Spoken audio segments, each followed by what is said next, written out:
What's the meaning of Blue Cross?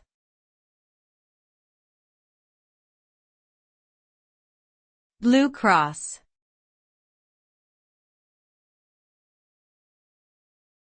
Blue Cross.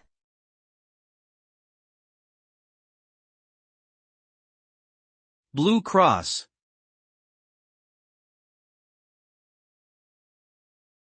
Blue Cross.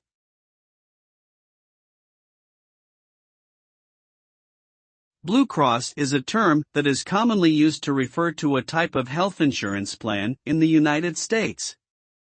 The term is often used interchangeably with Blue Shield, which refers to a similar type of health insurance plan.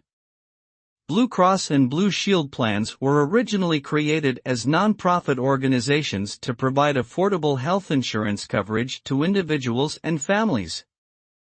Today, these plans are offered by private insurance companies, and they are available in many states across the country. Blue Cross plans typically offer a range of healthcare services, including medical, dental, and vision care, as well as prescription drug coverage.